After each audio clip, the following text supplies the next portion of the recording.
जबले हमार काम ना हो जाए तबले तो के राम से दूरी बना के रखे के पड़ी। ठीक बा ना?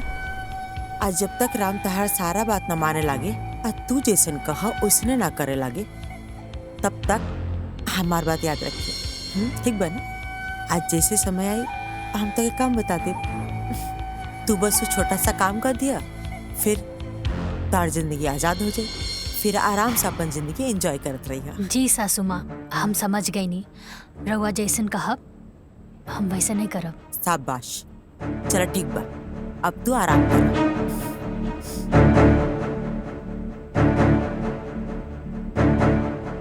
कैसन माई बिया जे अपन बेटा के ही अपन पतों से दूर रखे के बात कर दिया। बिया त लोग घर खानदान बढ़ावे खातिर करे ना लोग। खैर हमरा के का करे के बा, जे हुक्म चलावे के बा चलावे दा।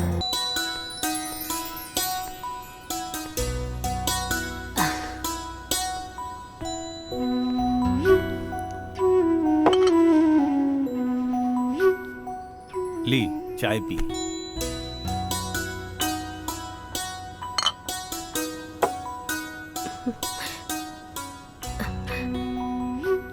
दीदी, ई लोग के पास कोनो पैसा वैसा नहीं के। 2 लाख के झारखंडी कार से आइल बाड़े लोग।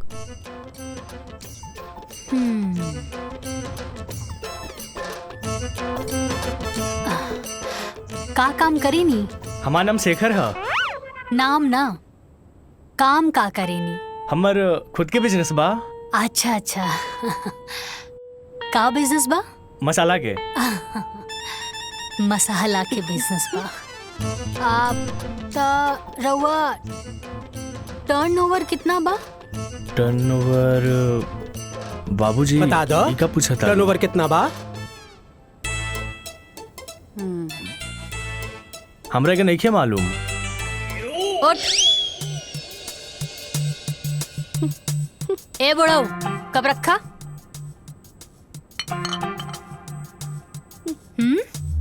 धोखेबाज। अरे ई लोगन के ना बाबूजी कोनो बिजनेस नहीं खे, ना मसाला के ना कुछ। अरे हमके तो लागत था कि आटा के चक्की भी ना बा इन लोगन के लगे। ई लोगन के जब टर्नओवर के मतलब नहीं खे पता तो ई लोगन के का मालूम बा।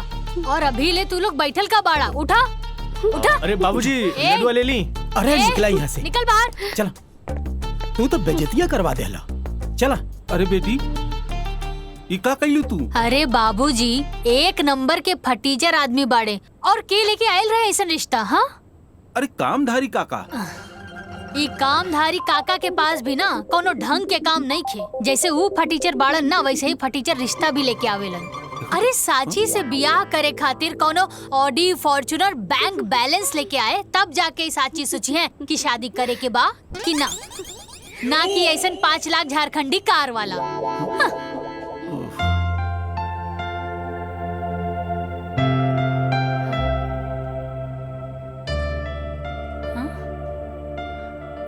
प्रणाम। नमस्ते।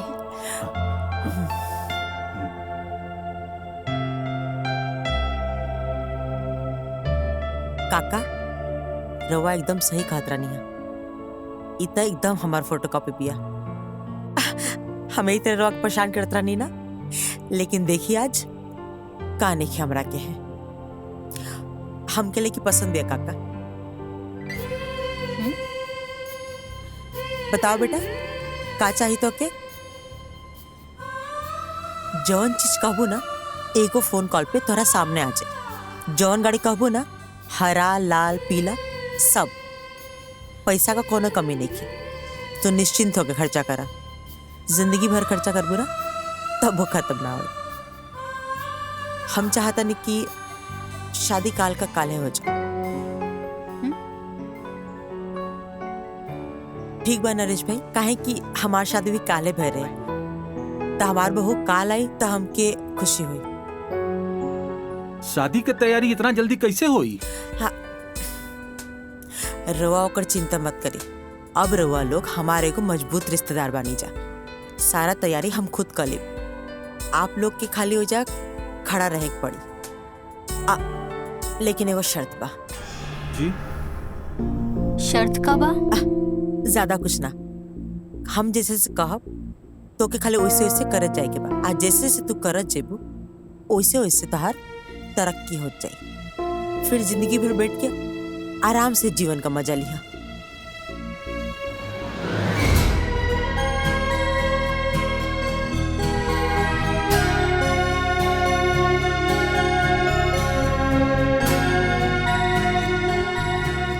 कुछ कम होता बता दे जा।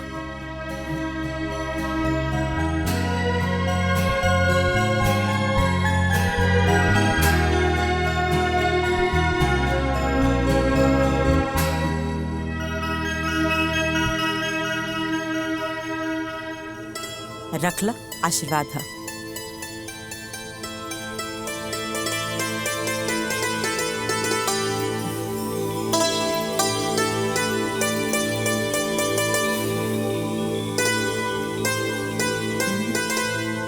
अब तो शादी तय हो गई। हाई लीजा मिठाई, पूरा मोहल्ला में बंटवा दीजिए। ठीक बैठे, आज्ञा दीजिए। खुश रहा। चला।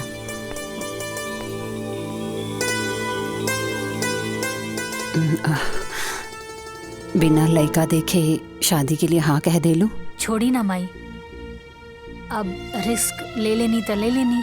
अरे बेटा, कल शादी हो जाएगा, घर बस जाएगा, ओकरा बाद देखल जाई कि कौन केकरा के इशारा पे नचावता। अरे बेटी, उ देवकी के हम जाने ली, वो बहुत लोभी, लालची और स्वार्थी औरत बिया। कौनो बात नहीं खेमाई। अरे हमरा के भी तो पता चले कि वो खास काम और जरूरी काम उनकर का बा। काहे परेशान बड़ा? नहीं कुछ नहीं। माँ का फोन है। हाँ माई, प्रणाम। खुश रहो बेटा, बहुत खुश रहो। ई कहत रहने के पैसा मिल गया ना? हाँ माई, मिल गई। ठीक बा। अच्छा सुनेगा जरूरी बात, हम ना राम का ब्याह तय कर दिल बानी। का बात करत है? अब भैया तैयार हो गए शादी खातिर? हाँ, अब ब्याह काले बाटे, तो क्या आवे के बाद जरूर से आज ही है। माई, बाकी एहिजा हमार दोस्त लोगन भी बारे। तो का हो गई, सबके ले लिया। अच्छा लगी, बाराती करी सब लोग। तो ठीक बा माई, ठीक बा, प्रणाम। हाँ चल, खुश रह बेटा। का बोल रही है मम्मी? राम भैया के शादी तो फिक्स हो गई बा। अच्छा। हाँ। हमनी सब के चले के बा बारात में। पर पापा? या तहर पापा तो ऐसे भी हमने के शादी ना होके दी है। तो चला हमार दुनिया में।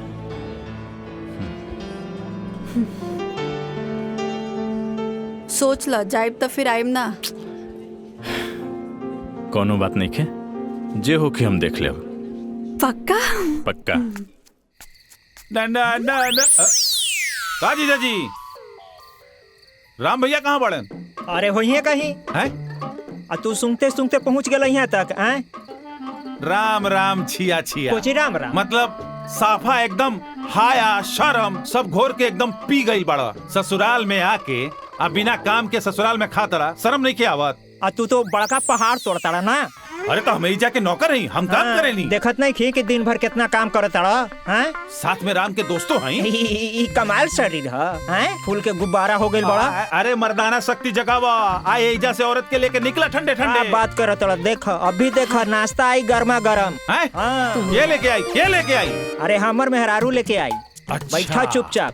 ऐसन बात बा, मतलब दीदी तोरे खातिर नाश्ता बनावे गइल बाड़ी। हाँ हम देखत बानी। हाँ तो देख ली। देख ले। आ गई ले राम भैया। मटरू। हाँ बैठा बैठा। सामे से ढूंढा तानी, कहाँ बड़ा तुम? इनका के जरा सा समझावा। ई सब काम धाम छोड़ के इस ससुराल में पड़ल बड़े, यही जा खात बड़े, यही जा पियत बड़े, शर्म वरम सब खत्म हो गए। तू तो पहाड़ तोड़ता। काहे जिया जी के परेशान करत ताड़ा मटरू? छोड़ दी। ठीक देखा आ गई, देखा नाश्ता आ गई। खींचा, तू बैठा बैठा बैठा बैठा। अभी तो कहत रहला हमार डर से खाना बनावे, नाश्ता बनावे। दीदिया कहाँ कुछ कहत रहनी, कहाँ कुछ कहत रहनी। वाह भाई वाह वाह, हे भगवान हे भगवान। नाश्ता लो, नाश्ता करो। भैया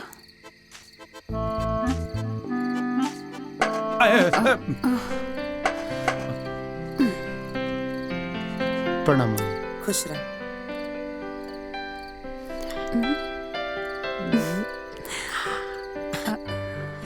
माई मिठाई कौन खुशी में? खुशी ई बाटे कि हम अपना राम का ब्याह तय कर दिल बानी। अब ब्याह काल्हे बाटे। माई लक्ष्मण के कॉल कैलू? हाँ हाँ, तोरा लक्ष्मण के फोन कर दिल बानी। ऊ कल आ जाई, तू परेशान मत हो।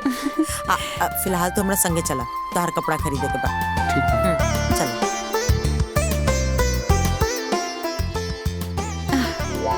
हाँ, खाए में तो तेज बढ़ले बड़ा, लपेट ला। ए दीदिया, इनकरा के चुप कराने, बिना मतलब के, न काम के, न काज के। ज्यादा मत बोली, मिठाई खाई। ब्याह तय हो गई, हमरा के केहू कुछ बतैबे न कैल। कबो कबो तो संदेह होला कि हमहू ई घर के दमादे न हैं कि कुछ और हैं। बतावा, अभी कुछ कामो न कैनी है, आ कल ब्याह बा, न कपड़ा सिलवनी आ न कुछ खरीदारी करनी।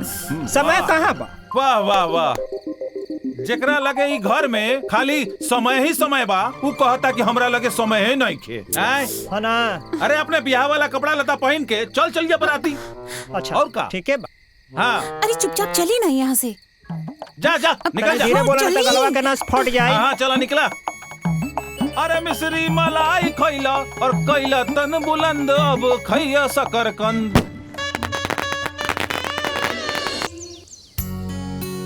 दाइमा ली, राम आओ को दुल्हन का आरती आप उतारी।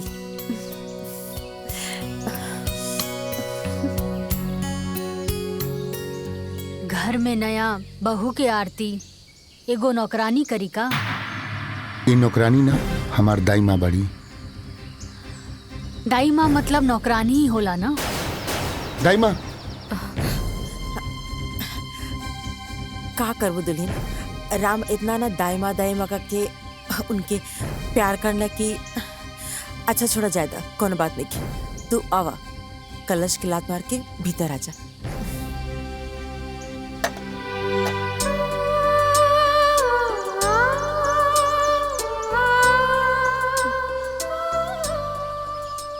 ला, दुल्हा दुल्हन खातिर दूध भी आ गई। आप सब भौजी के परेशान न कर, ठीक है? अरे दीदी, हमनी भौजी के परेशान ना करता नहीं, हमनी तो जान पहचान बनावे आइल बानी। का जीजा? माई माई। अरे काहे परेशान कर दसन, चल जासन, आजो का आराम कर दसन। जा पार्टी कर सन। हाँ, शुभ काम में देरी कैसन, पार्टी मनावला ढेर दिन हो गइल बा। चला। हाँ, रवा की तो यही सब में मन लागत। हाँ, चलो चलो चलो चलो चलो पार्टी मनावे। चला। दुल्हन हाइला, दुल्हन तहर मुँह दिखाई।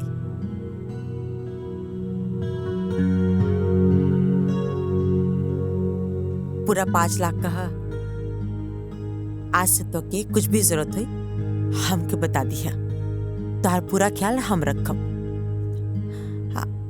आज से न बहू, राम का जिम्मेदारी हम तो के सब पता नहीं। राम के तो अब अपना मुट्ठी में रखिया। जाना तो ना, हर औरत के अपना पति के ना अपना मुट्ठी में रखे चाहिए। काहे कि मर्द का जात था कभी भी बिगड़ सकेला। और एगो दूसर बात, जबले हमार काम ना हो जाए तबले तो के राम से दूरी बना के रखे पड़ी। ठीक बा ना? आज जब तक राम तहार सारा बात ना माने लागे और तू जैसन कहा उसने ना करे लागे, तब तक हमार बात याद रखिए। ठीक बा ना? आज जैसे समय आई हम तक काम बता दे, तू बस वो छोटा सा काम कर दिया, फिर तार जिंदगी आजाद हो जाए, फिर आराम से अपन जिंदगी एंजॉय करत रही। जी सासू माँ, हम समझ गई नी, रउआ जैसन कहब हम वैसे नहीं करब। शाबाश, चलो ठीक बा, अब तू आराम कर।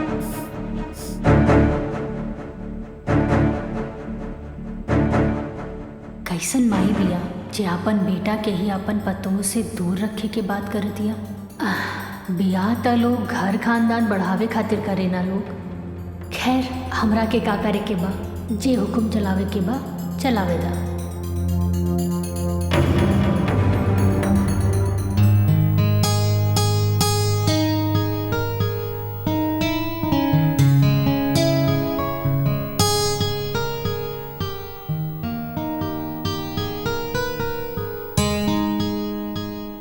माई के पसंद के माने के पड़ी। ऐसा लगा था कि आसमान से चांद उतर के हमरा सामने आके बैठ गई बा। अखिया खोलबू, कुछ बोलबू, या पूरा रात अखिया बंद करके ही बिता देबू?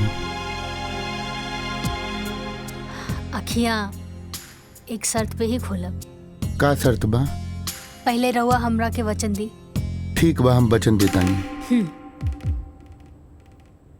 कहा ना जी कि सब कुछ इतना जल्दी भइल कि हम एक दूसरे के ठीक से जान पहचान भी ना पाऊनी। बस हमके थोड़ा समय चाहिए ताकि हम रहुआ की अच्छे से समझ सकी और एक दूसरे के जान सकी। ठीक। हाँ।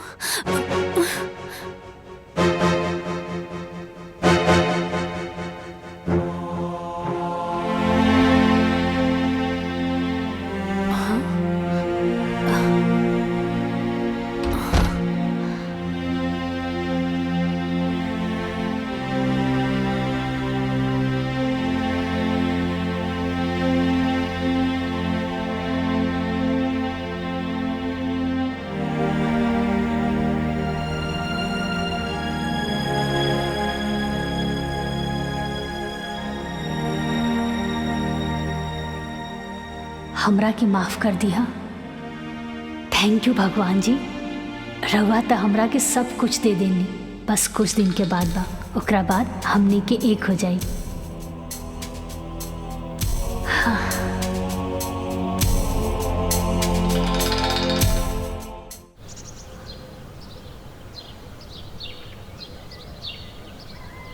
लड़की देखी जा रहल बनी तो क्या हमार पसंद पर कोनो एतराज तो नहीं है ना? तू चाहता हमारा संगे चल सकता ना? माई जिंदगी तोहार दिहल हा और इस जिंदगी से जुड़ल जवन भी फैसला बा ओकर हकदार तू हो। हमके तोहार पसंद पे कोनो एतराज नहीं खे हमाई। तो ठीक बा, हम आवता नहीं। ठीक बा माई।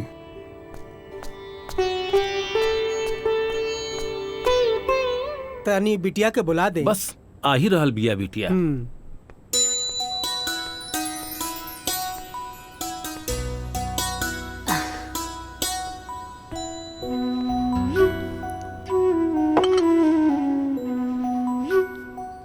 ली चाय पी।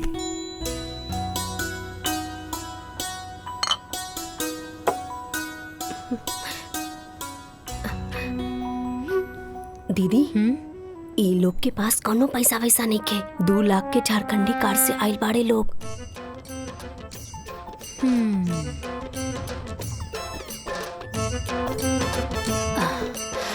का काम करी नी? हमार नाम शेखर है। नाम ना, काम का करेनी? हमर खुद के बिजनेस बा। अच्छा अच्छा। का बिजनेस बा? मसाला के। मसाला के बिजनेस बा। आप ता रउआ टर्नओवर कितना बा? टर्नओवर बाबूजी बता दो। ई का पूछा था? टर्नओवर कितना बा? हमरा के नहीं मालूम। उठ। ए बुढ़ऊ, कब रखा?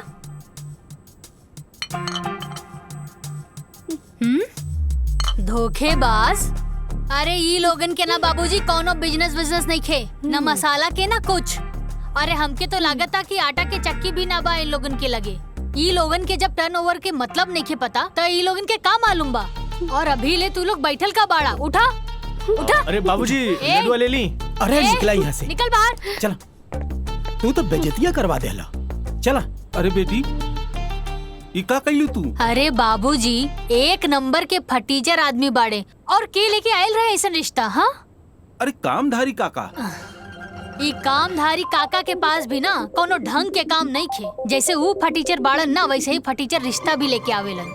अरे साची से बियाह करे खातिर कोनो ऑडी फॉर्च्यूनर बैंक बैलेंस लेके आए तब जाके साची सोची है कि शादी करे के बा कि ना कि ऐसा 5 लाख झारखंडी कार वाला। हाँ।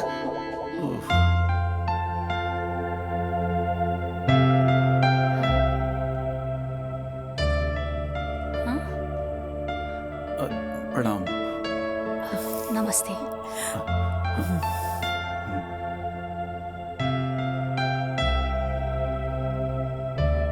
काका रवा एकदम सही कहत रानी है।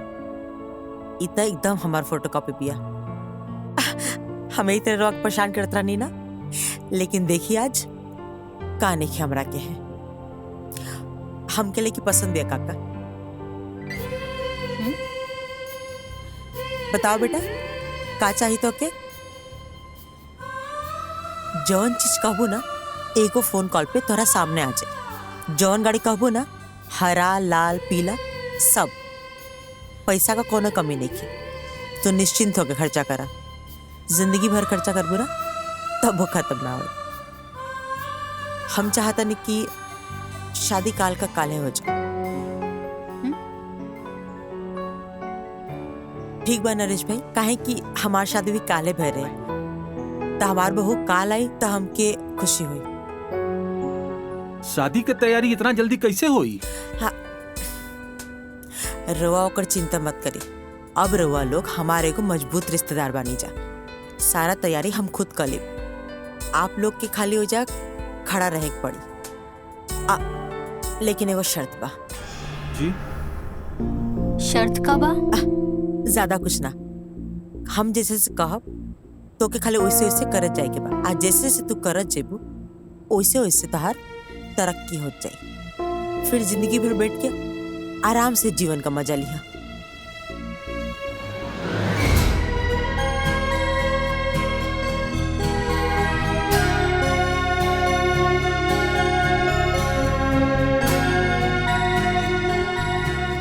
कुछ कम होता बता दे जा।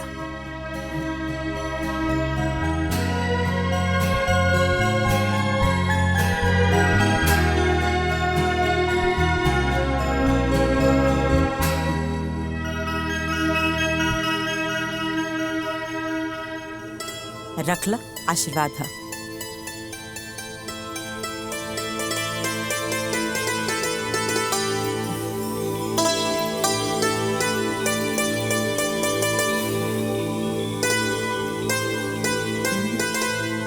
अब तो शादी तय हो गई।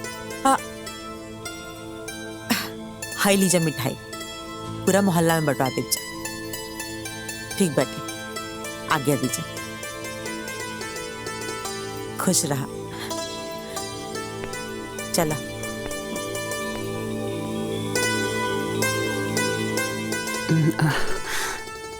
बिना लड़का देखे शादी के लिए हाँ कह दे लू? छोड़ी ना माई, अब रिस्क ले लेनी तो ले लेनी।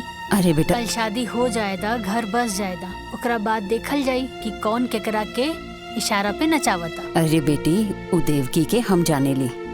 वो बहुत लोभी लालची और स्वार्थी औरत बिया। कौनो बात नहीं खेमाई। अरे हमरा के भी तो पता चले कि वो खास काम और जरूरी काम उनकर का बा। काहे परेशान बड़ा? नहीं कुछ नहीं। माँ का फोन है। हाँ माई प्रणाम। खुश रहो बेटा, बहुत खुश रहो। ई कहत रहने के पैसा मिल गया ना? हाँ माई मिल गई। ठीक बा। अच्छा सुने का जरूरी बात, हम ना राम का ब्याह तय कर दिल बानी। का बात करत है? अब भैया तैयार हो गए शादी खातिर? हाँ अब ब्याह काले बाटे तो क्या आवे के बाद जरूर से आज ही है। माई बाकी एजा हमार दोस्त लोगन भी बारे। तो का हो गई, सबके ले लिया। अच्छा लागी बाराती करी सब लोग तो। ठीक बा माई, ठीक बा प्रणाम। हाँ चल खुश रहो बेटा। का बोल रही है मम्मी? राम भैया के शादी तो फिक्स हो गई बा। अच्छा हाँ हमनी सब के चले के बा बारात में। पर पापा? या तहर पापा तो ऐसे भी हमनी के शादी ना होके दी है। तो चला हमार दुनिया में।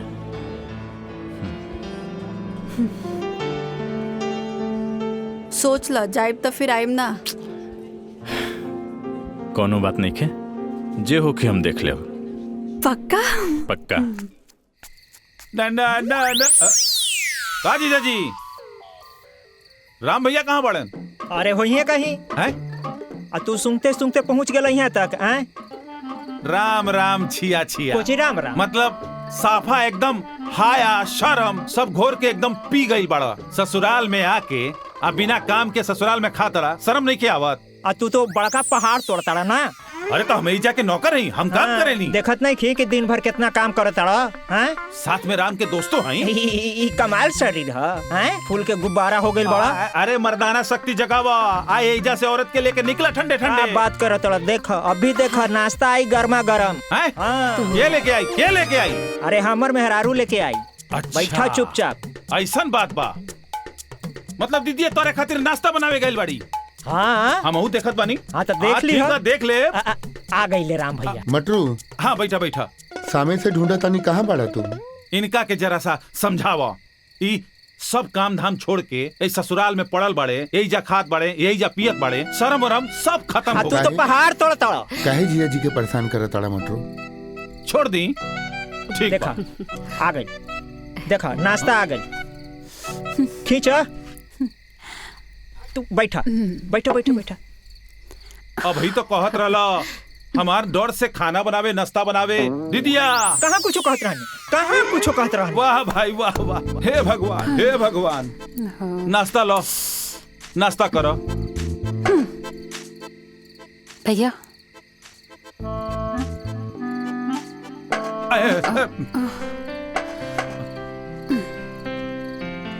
प्रणाम। खुश रह।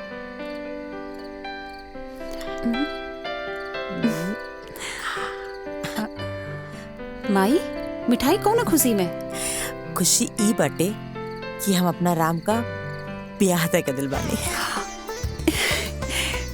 अब ब्याह काल्हे बाटे। माई लक्ष्मण की कॉल कैलू? हाँ हाँ तोरा लक्ष्मण के फोन कर दिल बानी। ऊ कल आ जाई, तू परेशान मत हो। फिलहाल तो हमरा संगे चला, तोहर कपड़ा खरीदे के बाद। चला।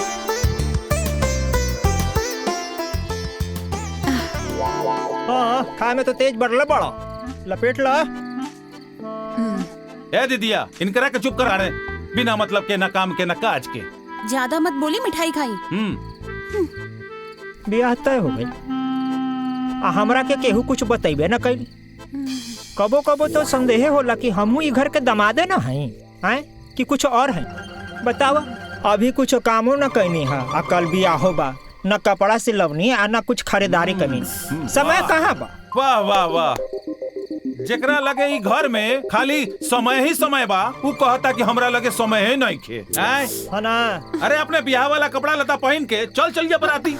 अच्छा और का? ठीक है बा। हाँ अरे चुपचाप चली ना यहाँ से। जा जा निकल जा। धीरे बोला तो गलवा के नस फट जाए। हाँ चला निकला। अरे मिश्री मलाई खैला और कैला तन बुलंद, अब खैया शकरकंद।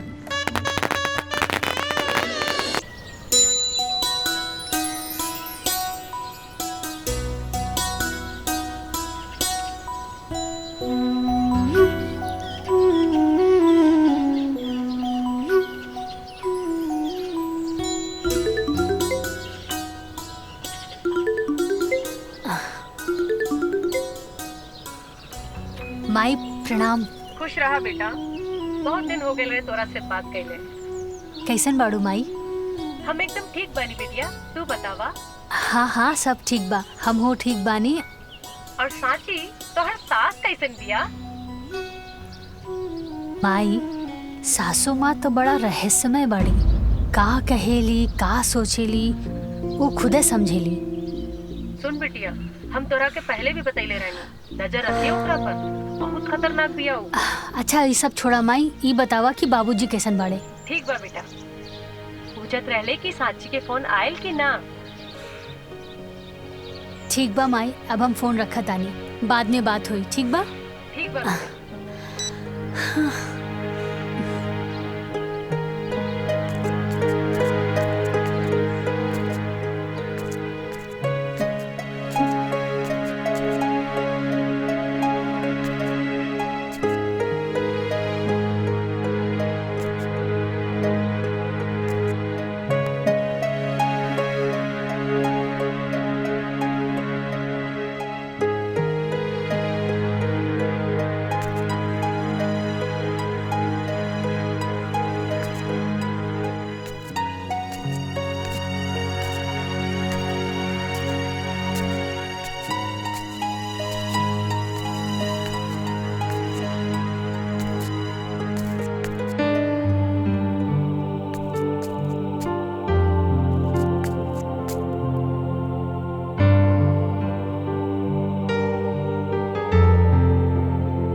बेटा जी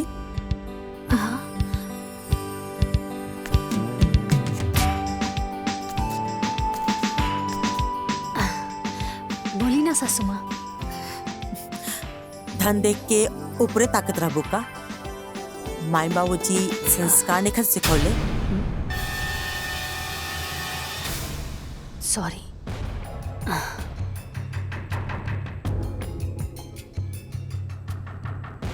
भोरे भोरे ना तोहार नजर हमरा पाँव पे होके के चाहिए। आ ओकरा बाद दाई माँ का संगे किचन में। आ बाकी काम देखे खातिर त अभी हमार हाथ पर सलामत बा। ठीक बा ना? बकरा के माई कब तक खैर मनाई। आज राव टाइम बा, चलाला हुकूमत। कल हमार आई त हम बताई। दुखा गल का? कोई बात ना, आगे से ध्यान रखिए। आगे से हमसे पूछे बिना उन्हें मत जिया। काहे सासू माँ, भूत प्रेत के वास बाकाओं में? जितना बोलल जाता ना उतने सुनल करा। ढेर दिमाग लगाव का जरूरत नहीं है। ठीक बना? आपन दिमाग मत चलाओ, भीतर जा। आखिर ऐसन का बा वो दिशा में जे हमरा से छुपावत अड़े? ये कमरा के रास्ता हम जरूर खोल के रहब।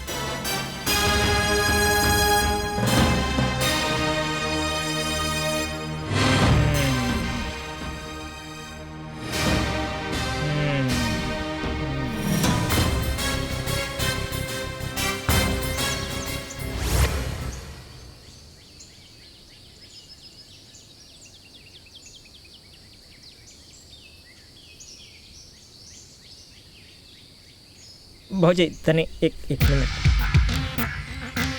हाँ बोली ना पाहुन, का बात बा? बैठे अब बैठे बैठी ना रहुआ। तब कहीं भौजी का हाल चाल बा? हाँ पाहुन, सब कुछ ठीक बा। कैसन लागल घर दुआर और इमे रहे वाला लोग सब? हमरा छोड़ के बताएं। सब केहू अच्छा बा। घर द्वार भी बहुत अच्छा बा। हमरे जैसन खा गई नहीं ना धोखा। यही जाके लोगन के चेहरा गोर बा, बाकी दिल काला। हमरा दिल बिल्कुल साफ बा, गोर बा। रउआ सोचत हो खब कि काला कलोटा सुखड़ा आदमी के कि मंदाकिनी कैसे मिल गई, लंगूर के अंगूर कैसे भेटा गई? हाँ कैसे बैठा गई? मोहब्बत भौजी। हाँ मोहब्बत में आंधर हो गई रहनी है। वही मोहब्बत के चक्कर में ओकरा से बियाह कर बैठनी। ओकरा माई के चक्कर में ओकर माई के मीठी मीठी बात में मुहा के घर जमाई बने खातिर तैयार हो गई नी भौजी। हमरा का मालूम रहे कि घर जमाई के साथ साथ ये जेल खाना के भी मुंह देखे पड़ी। ये अच्छा खासा चलता फिरता आदमी जेल खाना में बंद हो गई। अभी जेल से कैसे मुक्ति मिली है भौजी, कुछ समझ में नहीं खे आवत। पाहुन रहुआ चिंता मत करी, सब कुछ ठीक हो जाई। ए जी कहाँ बानी? अब का होल तहरा के? सुनी रवा देख ली, हम अपन काम निपटा के आवत आनी। ठीक बा भौजी।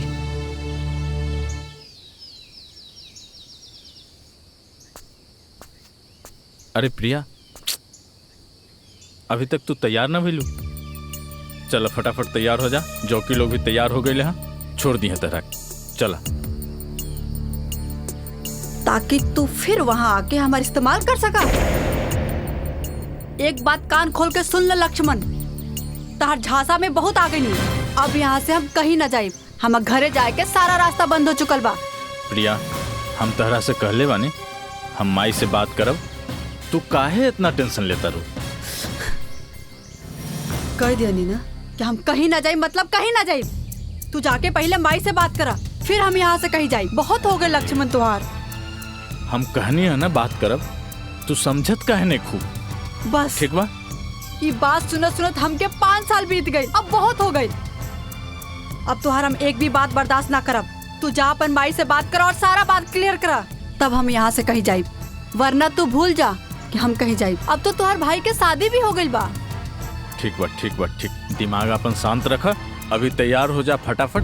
वहाँ जौकी लोग तहर इंतजार करत हुई हैं। तू तैयार हो जा फटाफट। हम जा तनी माई से बात करें। तू निकला, ठीक बा?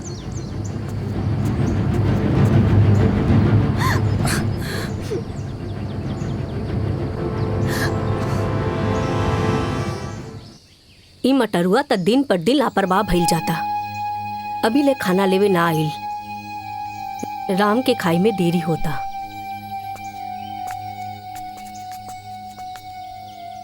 दाई माँ, रवा केहू के इंतजार करतानी का? मटरुआ अभी ले ना आइल। राम के खाना खाई में बहुत देरी हो जाई। अरे दादी, हम ले जाके टिफिन दे देतानी। लाई।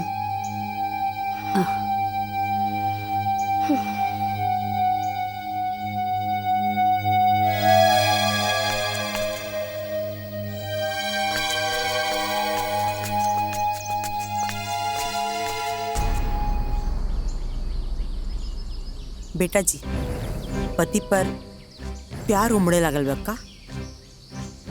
सासू माँ, रवे तो कहले रानी ना कि अपना पति के मुट्ठी में करे के बा। बस ये सब उहे के प्रयास बा। शाबाश, ई भइल ना बात। कहा तो का चाहिए? हमके तो बस राउर आज्ञा चाहिए। ठीक बाटे, आज से राम का टिफिन तू ही लेके जेबू। जल्दी जा, वो तो के गोदाम में भेटैया। अनाज जाए के समय होता ना। ठीक बा, और ये हमार बात याद रहे। जा। जी सासू जी।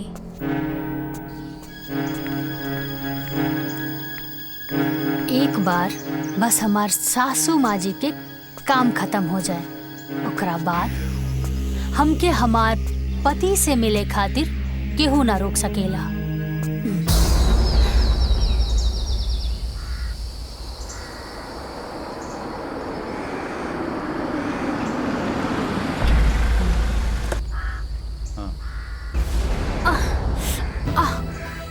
आराम से उठो, बिल्कुल आराम से। रुका। हम डॉक्टर के बुलावता नहीं। चलिए।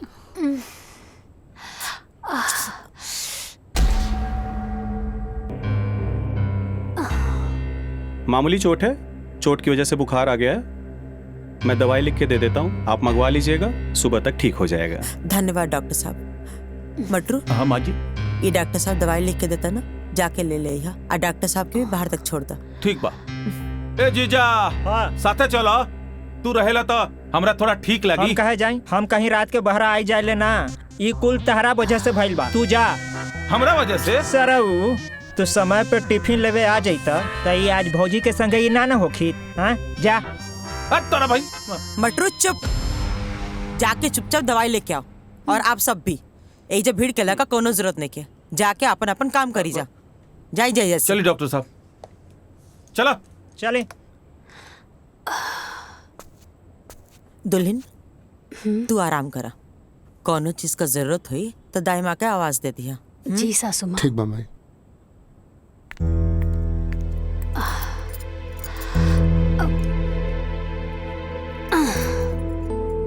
अरे रहे दी ना रहुआ, हमके कंबल दे दी।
सांची। सोई दी ना। अरे उठा उठा के वो गेट पीट रहल बा। अरे बाप रे बाप दाई माँ, अरे ये जल्दी से हटाई, अगर देख ली ना तो सब गड़बड़ हो जाई। हटाई हटाई जल्दी करी ना।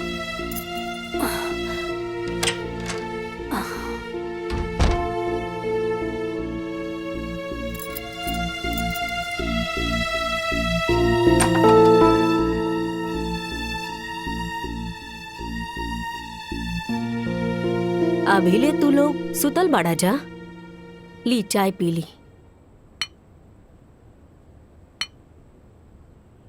दाई माँ, एक छोटी सी गलती की वजह से रउआ अभी ले हमरा से नाराज बानी।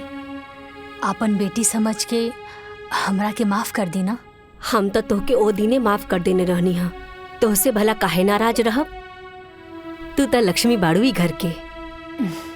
जल्दी से तैयार हो जा, काहे की मालकिन 2 दिन खातिर बाहर जाए वाली बाड़ी। अच्छा ठीक, बहुत काम बा, हम जाता नहीं। हाँ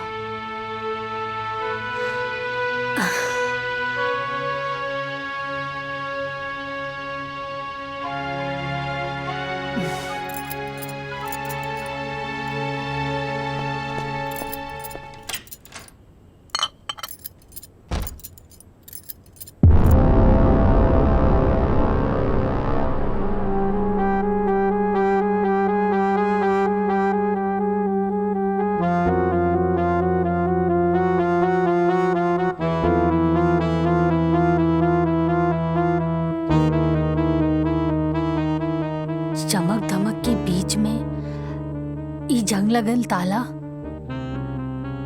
कहीं कमरा में कोनो राज तो दफन नहीं खे।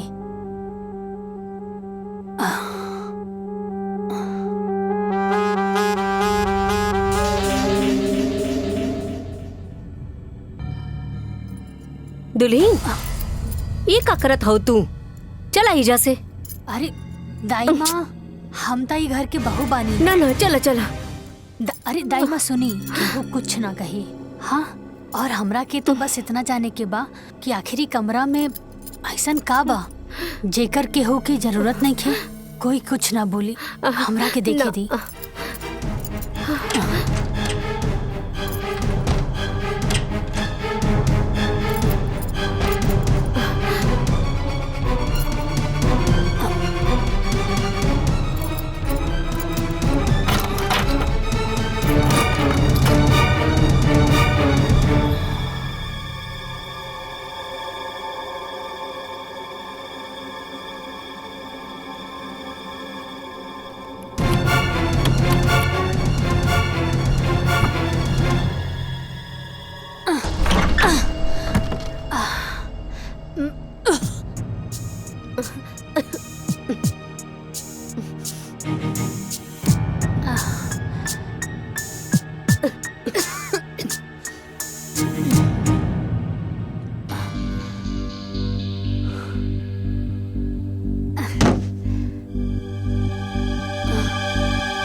दाई माँ, ई के बा? ई मालिक के तस्वीर बा दुल्हीन।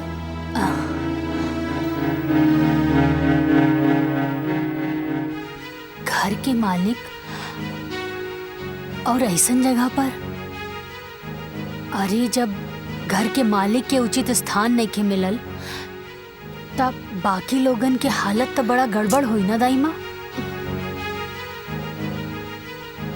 हम मालिक के उचित स्थान जरूर दें।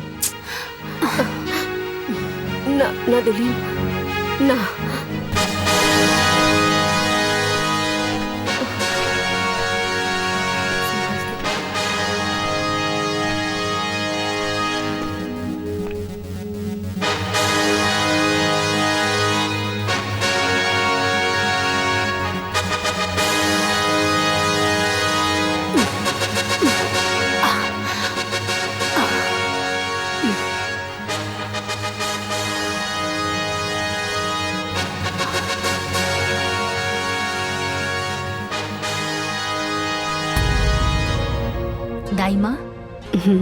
अब देख ला, घर के मालिक के उनका उचित स्थान मिल गई। एक काम करी, ई पेंटिंग के हटवा दी यहाँ से, ठीक है? ठीक बा दुल्हन।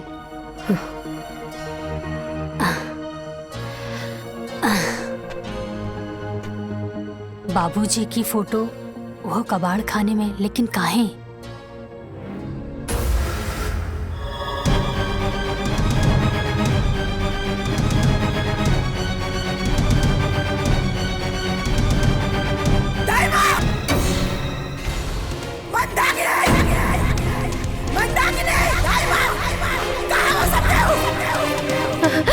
हाँ मलकिन, कहाँ भाई माई? मंदाकिनी, ये फोटो आई जा क्या टांगला सा? हाँ? अरे बाप, क्या टांगला सा ये फोटो आई जा? पता ना भाई। हाँ? अरे ये फोटो का हाथ गोड़ वाला आपने आके टंगा गेल हा? हाँ? ठाकुर साहब के फोटो ता हम ही लगौनी है। पर इतना हिम्मत? हाँ? केकरा के लगा? अपना हद से ऊपर उठेगा ना, कोशिश मत कर, ना तो ऐसा पर कतरब कि तू दोबारा उड़े लायक ना बच भी। समझ में आ गई?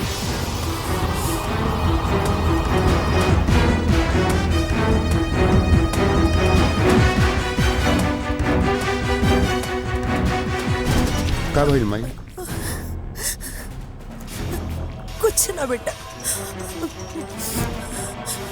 वो साची ना तार बाबूजी का फोटो लगोले बारी।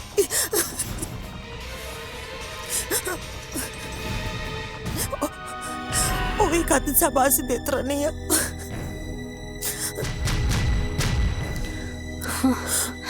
चुप हो जा माई, मत रो माई। माई हाँ, वो के कैसे समझाई कि वो आज ले उनकर फोटो इजा काहे ना लगो। अरे हमके तो यकीन ना होला क्यों नहीं कौन। मत रो माई। बाकी कौन बात ना, अगर दुल्हन फोटो लगाइए दिले बाड़ी तो ये दुल्हन ओ पाएगो मालो टांग दो। ए माई, माई चुप हो जा माई। अब जब बाबूजी के प्यार हमनी के किस्मत में लिखले नहीं खे, तो कोई भी कुछ का कर सकेला माई। लक्ष्मण बिल्कुल सही कहता रे माई, मत रो माई। माई चुप हो जा माई। देखी ना, फोटो में लागत अड़े कि अभी बोल पड़ी हैं। कितना आस रहे हमरो इनका से मिले के, लेकिन देखी आज मिलबो कहीं तो फोटो पर माला लटकल बा। चुप हो जाए माई। माई बाबूजी हमनी के छोड़ के ना गईले, हमनी के बीच में बाड़े। एगो फोटो खातिर इतना गुस्सा। ससुर जी की फोटो देखकर सासू माँ तो एकदम आग बबूला हो गई। अपना पति से इतना नफरत काहे? कुछ तो बात जरूर बा। आखिर सासू माँ के हमरा से ऐसन कौन जरूरी काम हा? कहीं एकर मतलब ई त ना कि हमरा के हमार पति से ना मिले देवे के हिस्सा भी यह प्लान के बा? ना त एगो सास अपन बेटा के अपन बहू से मिले खातिर काहे रोकी? हाँ।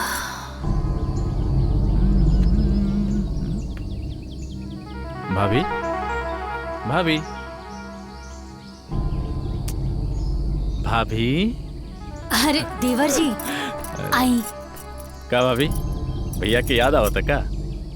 ना ना देवर जी, ऐसन कोनो बात नहीं खे। तो फिर इतना स्ट्रेस में तो पहले कबो ना दिखात रहने। का बात बा, तबीयत ठीक बा ना तोहार? हाँ देवर जी, तबीयत ठीक बा। कहाँ बानी? जाई, राउर फ्रेंड बुला रहल बिया। जी आवत।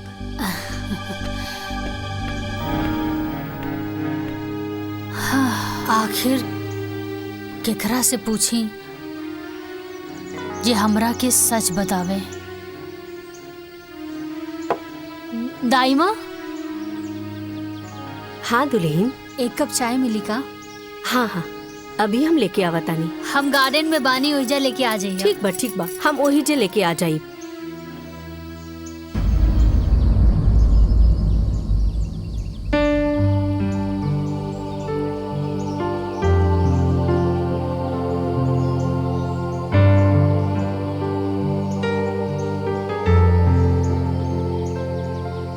दुल्हन, हाँ हाई चाइला लाई दाई माँ।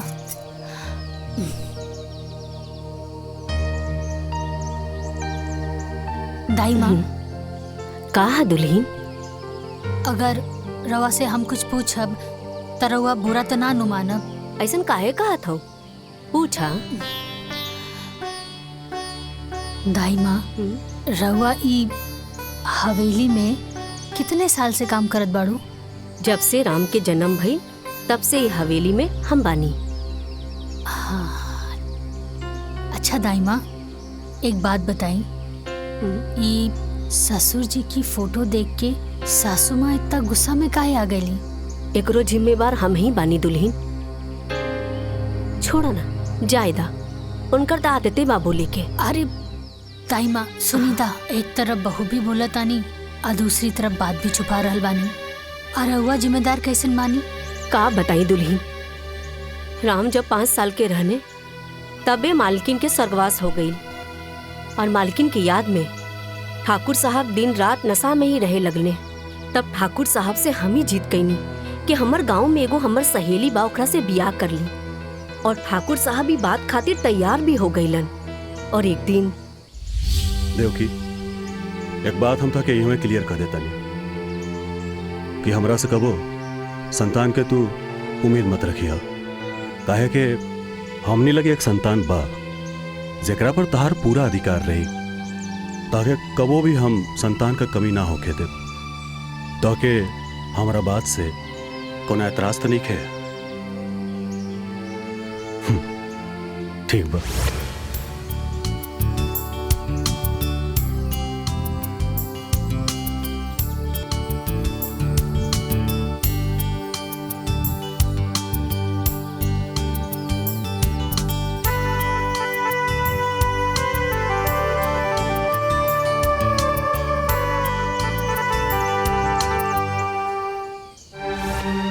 फिर का भइल? ठाकुर साहब जी के साथ का भइल? ठाकुर साहब के तो बड़ा दुख भरल कहानी बा दुल्हन। फिर देवकी के जीत के आगे ठाकुर साहब हार गईले। देवकी, कौने धर्म संकट में डाल देलू? हम तो से पहले ही कहले रहली नू कि हमके और बच्चा ना चाहिए, और फिर कहता नहीं कि एकरे बारे में ना सोचा। ठीक बा ठाकुर साहब, हम भी अभी ना जहाँ था देवकी, दाएं ने खबरदार, जो मरे एक बात कह लू। ठीक बा, तू जैसन कहबू उहे हुई, पर भगवान खातिर मरे के बाद मत करो।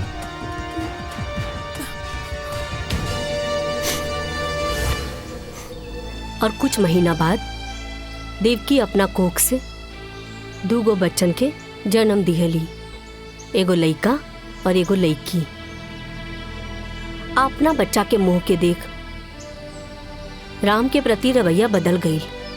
ठाकुर साहब भी देख के बहुत दुखी भइले और हमरा से एक ही बात कहले कि गीता, हम ई बियाह कइके बहुत बड़ा गलती कर देनी, लेकिन कोनो बात ना बा, हम ही गलती के अपना जीते जी सुधारब। और एक दिन वकील के बुला लेने।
उरवा काका ले रनिया हाँ सौतेली ना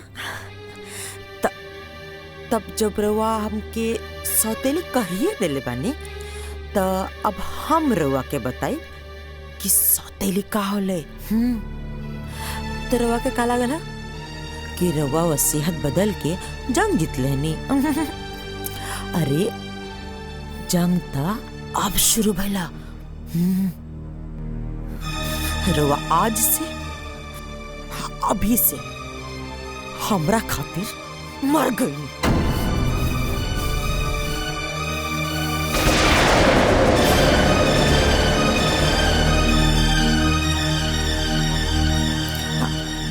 रवा के का लागल ई जो एक्सीडेंट भइला उ इत्तेफाक रहला।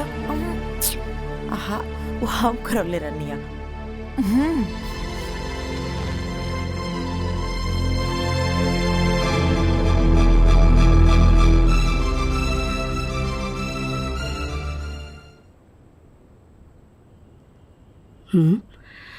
अरे मालिक कहाँ गइलन? हाँ? हाँ?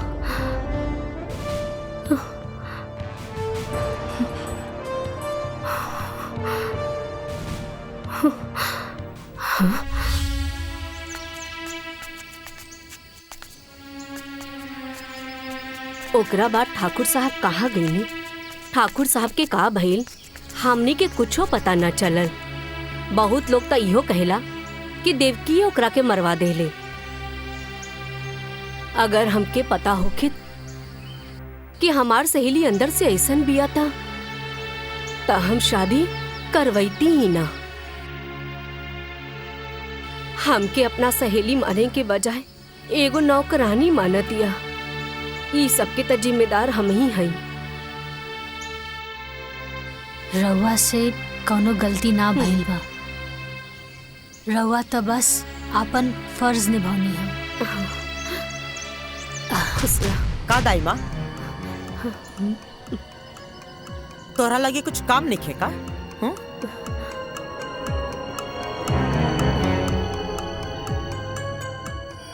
ए लड़की तू रुक।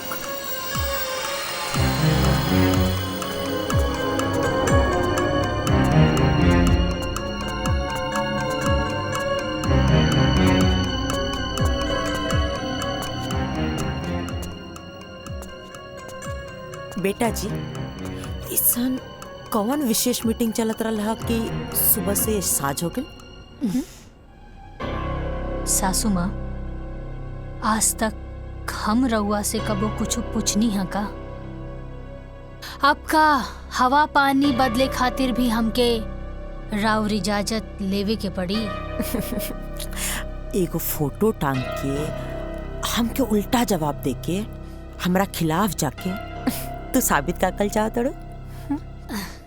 तो हर दू कौड़ी का औकात हम चुटकी में बर्बाद कर दे। जहाँ से आइल बड़ू ना ओइजे उठा के फेंक दे। सासू माँ हम इतना मूर्ख नहीं थे। हम ई घर में बियाह करके आइल बानी और रहल बात औकात के ता आज भी ई घर में हमार औकात राउर औकात से ना बहुत ज्यादा बा। काहे कि ई पूरा घर के मालिक हमार पति बाड़े। और रउआ के हमरा से कौनो काम रहल ना जौना खातिर रउआ हमरा के घर में लेके आईनी। हमरा के सब पता चल गई बा। रउआ के हमार सिग्नेचर चाहत रहे ना और हमार पति के अंगूठा। यही खातिर रउआ हमार पति के मूर्ख बना के रखनी और अपन बेटा के शहर भेज के पढ़ौनी लिखौनी। पता चल गई। ज्यादातर हम ऊ जहरीली नागिन नहीं जेके एक बार डसले पे नहीं तो उठ के पानी भी ना मांगेला। सासू माँ नागिन प्रजाति के त रउआ पार कर देनी, एमे कौनो शक नहीं खे। लेकिन रउआ नागिन ना, रउआ बानी आस्तीन के सांप। जे पालेला उहे के रउआ डसेनी। रउआ शायद ही भूल गईनी कि जौन हवा पानी में रउआ पल पोस के आयल बानी उहे हवा पानी में हमहू पल पोस के आयल बानी। यही से अगर रउआ नागिन बानी त हम बानी सपेरा, और हम हर वो नागिन के फन कुचले के हुनर अच्छे से जानी ले। राउर ई जोन गुरूर बा और ई जोन हुकूमत बा ना, एक दिन ओकरा के अपन पाँव के नीचे ना झुकावनी तो हमरो नाम साची ना।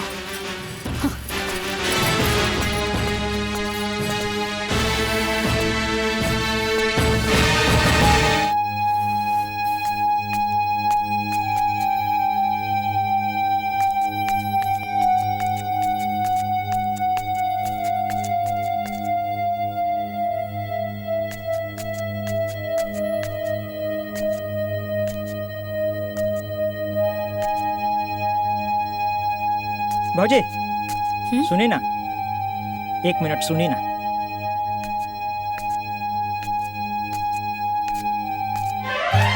अरे हे दुर्गा, हे काली, हे लक्ष्मी, हे सरस्वती, हमरा कोनो प्रकार से ये घर से बाहर निकालिए भौजी, हमरा उद्धार करी। अरे बाहुनी, ई रउआ का कर रहल बानी? हाँ उठी, अरे पहले उठी। उठ गई नहीं, हम रउआ के बात मान गई नहीं, बाकी रउओ के हमारे वो बात माने के हुई। बीए पास, पढ़ल लिखल है, अपन पैर पर खड़ा होखल चाहता नहीं, बिजनेस करल चाहत बानी, लेकिन वो हमार सास हमार राह में कुंडली मार के बैठल बाड़ी। भौजी कुछ उपाय करी। देखी हम रउआ के हिम्मत के देखले बानी, वो शेर बिया तो रउआ सवा शेर है। कोनो प्रकार से हमरा ये घर से बाहर निकाली है भौजी। You are iron lady. भौजी की जय। अच्छा सुनी बाहुन, हम जल्दी रउआ खातिर कुछ करब, लेकिन अभी हमरा के जाए दी, कुछ जरूरी काम बा, समझी? जी जी जी ठीक बा ना? जी भौजी, जाइन जाइन, लेकिन जल्दी ये कोशिश करब ये भौजी। लेकिन का भइल? बात नहीं करे के हमके। अरे लेकिन कुछ बताइबू कि का एक भइल? बार कहा तेने की बात नहीं करे के तो नहीं करेंगे। तो के एक ही बात बार बार बताए पड़ी, समझ में नहीं क्या हम का कहते नहीं। जा तू यहाँ से। अरे का हमार बात सुना, काहे इतना गुस्सा पर? लक्ष्मण, घर में अला कितना दिन हो गए, तू का के लेके आयल हमरा के कि भैया के शादी होते ही तू माई से बात कर लेबा। अब तो भैया के शादी भी इतना दिन हो गए, तू का चाहता रहा तोहर घर में हम दोस्त बन के रही? तार जब मन करला तू मस्ती करे आ जाला। अरे इतनी बात माई से बात करला हमारे शादी के लिए, और तो के माई से बात करे में इतना काहे डर लगा था? तू ना बात कर सकेला तो बोला हम बात करी माँ जी से। तू हमार बात सुना, तू इतना हड़बड़ात काहे बारू? सही वक्त आते ही हम माई से बात करब। बहुत हो गल तोहार, ये बात सुन सुन हमके 5 साल बीत गई। अब तू जा यहाँ से, हमके नहीं क्या बात करके, तू जा यहाँ से। सुना, अरे वाह, ये तो कमाल हो गई। देवर बाबू शहर से डिग्री ना बीवी लेके आयल बाड़े, और ये खबर से घर वाले बेखबर बा। हरी तो ब्रेकिंग न्यूज मिल गई साची। आई सासू माँ, बता बतानी। मलकिन, नाश्ता में इतना देर? हाँ, लेके आ बतानी। यहाँ कोई नाटक मत करिए, ओके? पीछे लड़ियाल चला तारू। यही जे बैठी ना, यही जे बैठी।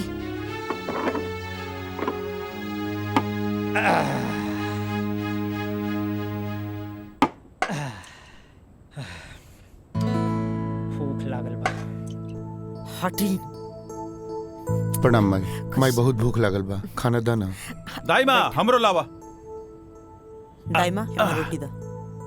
आज कुछ चटपटा नहीं खे बनल बा का? आए का मेहमान जी, कुछ खुशखबरी आवे वाला बा का? जौन चटर पटर खाए के मन करता। सारा तहरा से मुँहे लगावल बेकार बा। हाँ ठीक कहला।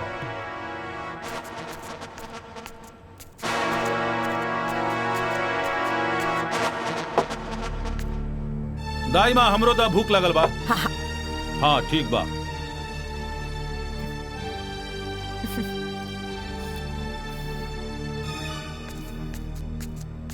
रहुआ उठी, ऊपर बैठ के खाना खाई। पर हम तो बचपन से ऐसा ही खाता रहल बानी। अरे 10 साल पहले तो शादीशुदा भी ना रहनी ना। माई के राज में रहुआ नीचे बैठ के खाना खावत रहनी है, अब बीवी के राज में रहुआ ऊपर बैठ के खाना खाई। आई ठीक बा, जा जा।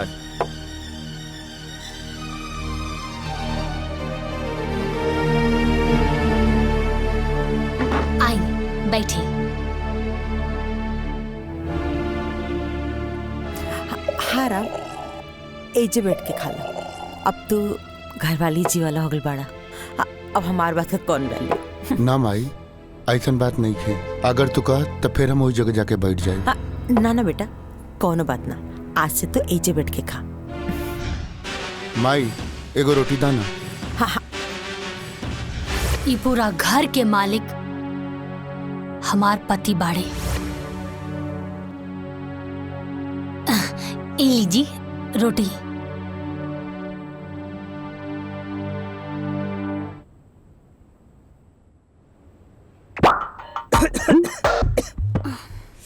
कितना तीखा भाई सब्जी।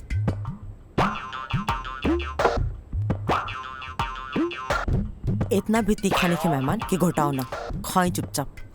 तोहरा से चुपचाप ना बैठल जाला का, चुपचाप खाई ना। ए दीदिया, अरे इनका उड़द तीर पकड़े के आदत पड़ गई बा।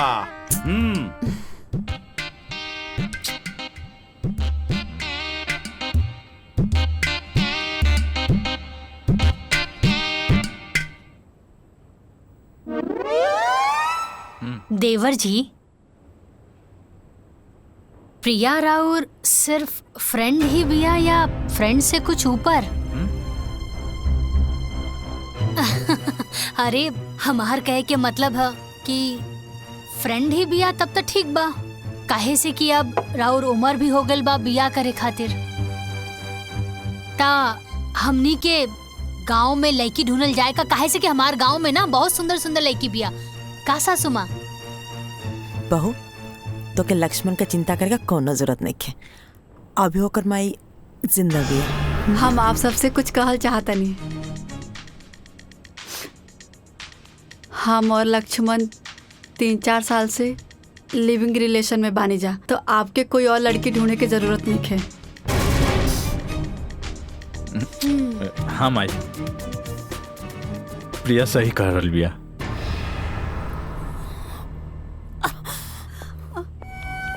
माई माई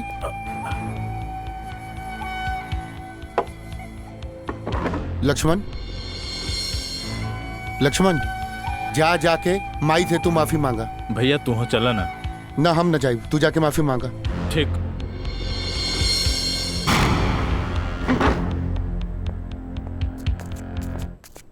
पाहुन, ई लिव इन रिलेशनशिप का होला?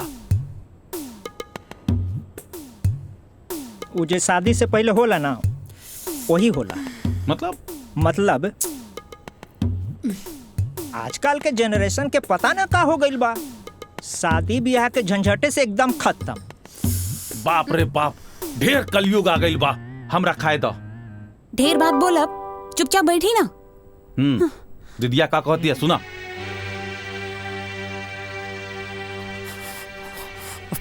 पानी सर से ऊपर जाए लागल बटे, अब जल्दी कुछ ना कुछ करे के पड़ी।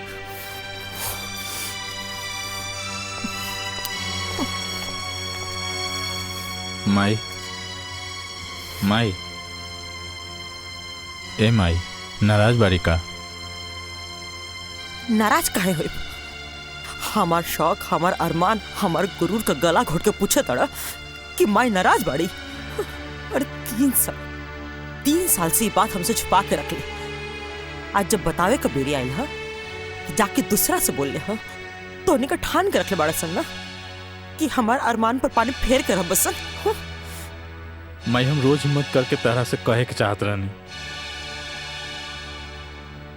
बाकी मुंह तक बतवे ना आवत रहे। माई हमके माफ कर दे माई। माई तहार दिल तनिको दुखावे के हमार मन न रहे। माँ जी हम लोग के माफ कर दी।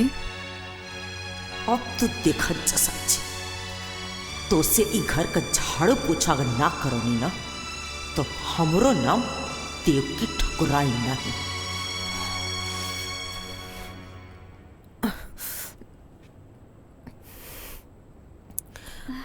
प्रिया तो हमके शुरू से पसंद रही बुद्धू।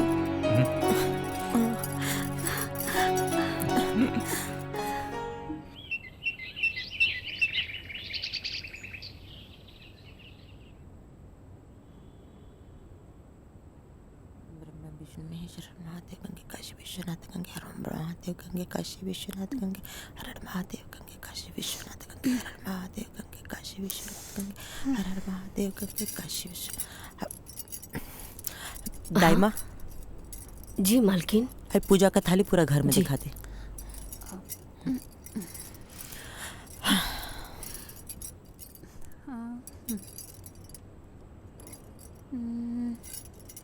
प्रिया बहू।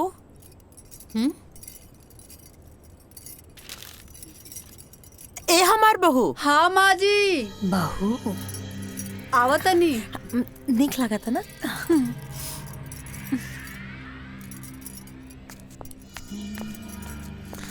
प्रिया पे बहुत अच्छा लगी। हाँ माँ जी। आओ ना हमारा लगे बैठा। हमार चांदनी है बहू। अब देखो प्रिया, तू हमके पहले तो कुछ ना बतौलू तो हमके ढंग से स्वागत करे के भी मौका ना मिलल।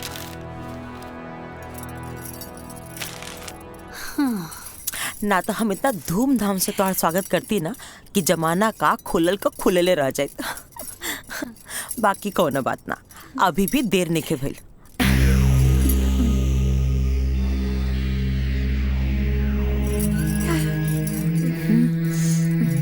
हमार खानदानी हारा और तब तक तू एक पढ़ना और धीरे धीरे ना हम तो के घर का गार्जियन भी बनाते।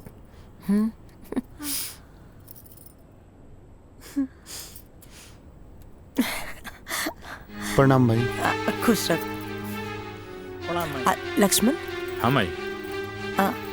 प्रिया का मम्मी पापा जी के ना संदेशा भेज दो कि हम लोग से रिश्ता का बात कर चाहते नहीं। माई हम तरह से बोले के भूल गई नहीं।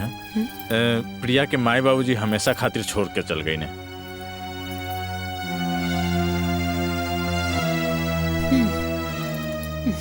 हाँ तो का भेल, हम प्रिया का माई है आज से। अरे राम तो इजा कहीं बैठल बड़ा, जाके पंडित जी के बोल दा तहार छोट भाई का ब्याह तय हो गल बा। ठीक बा माई, हम जाके अभी पंडित जी के बोला के लावतानी। सांची तू हो जा, माई के काम में हाथ बटावा। जी हाँ सांची। अरे हमरो के केहू कुछ बताई कि हमरा का करे के बा। हमहू ई घर के दमादे हैं, हमरा का करे के बा। शादी ब्याह के माहौल बा, ज्यादा कूदी ना, चली तैयार हुई। चला चला, एकरा में घबराए के कौन बात बा, चला।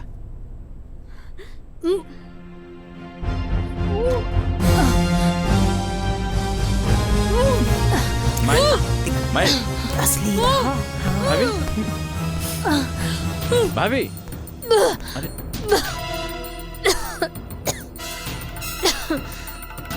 और ये तहार खुशी देख के मुंह बनावतिया।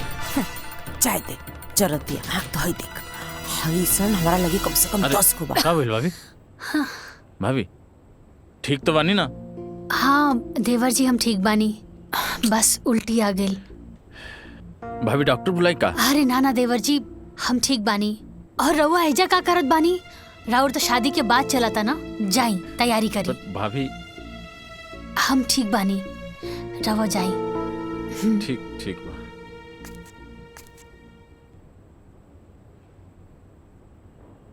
हाँ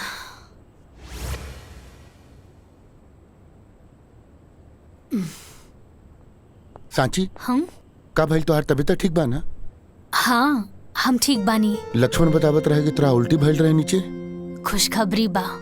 हम तोहार तबीयत के बात करत तानी और तू खुशखबरी के बात करत तानी। रउआ पापा बने वाला बानी का? साचो? हाँ। कबले हम पापा बन जाए? हम जाके माँ की बता क्या बता? अरे बैठी था। अरे अभी बहुत टाइम बा, और सासू माँ के हम समय देख के बता दे। काहे से अभी घर में शादी ब्याह के माहौल बना। बधाई हो पापा जी।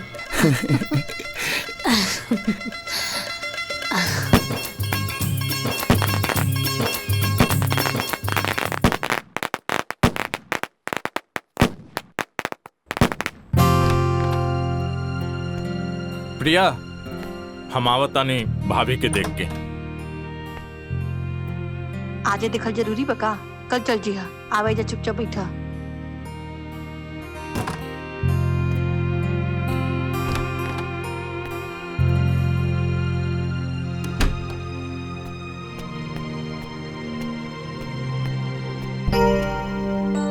का भइल भाभी?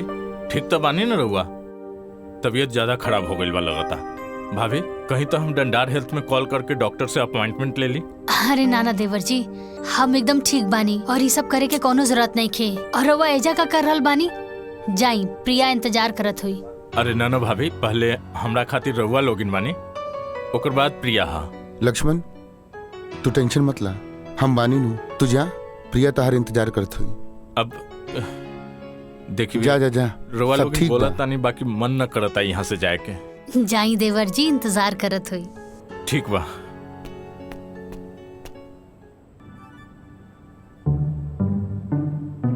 एक बात बताई, सच में हम बड़ा किस्मत वाला बानी जी, हमके ऐसन देवर जी मिलल बड़े। हाय तोहार मुंह दिखाई। बहुत अच्छा बा, बहुत यूनिक बा। लक्ष्मण कहाँ बा प्रिया? उ गइल बड़े साची भाभी के देखे, बीमार बड़ी। हमार तो अपने लेकर पराया हो गई बा। हमार लड़का मतलब? प्रिया, ओ राम हमार अपन बेटा ना है। अरे उस सौतेला ह सौतेला। हम बहुत कोशिश करें कि लक्ष्मण ओकरा से दूर रहो, लेकिन वो तो भैया भैया करके एकदम भगत बन गई बा। अब तू ही सोच दुल्हन, का हम इहे दिन खाते ओके पढ़ौले लिखौले रहनी है कि वो जाहिल गवार का पीछे पीछे घूमत रहो। हाँ, बाकी प्रिया, अब हम ये चाहता नहीं ना कि तू लक्ष्मण के अपना मुट्ठी में रखा। हाँ, कोशिश करिए कि लक्ष्मण जितना हो सको वो नौकरन से दूर रहो। हाँ हाँ, ठीक बाटे, तो अपन ध्यान रखिए, ठीक बा?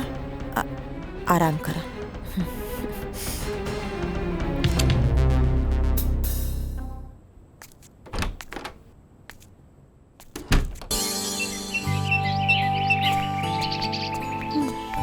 पूरा काम हो जाएगा।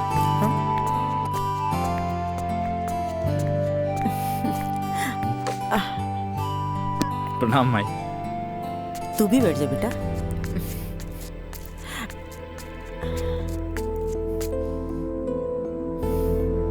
प्रणाम भाई।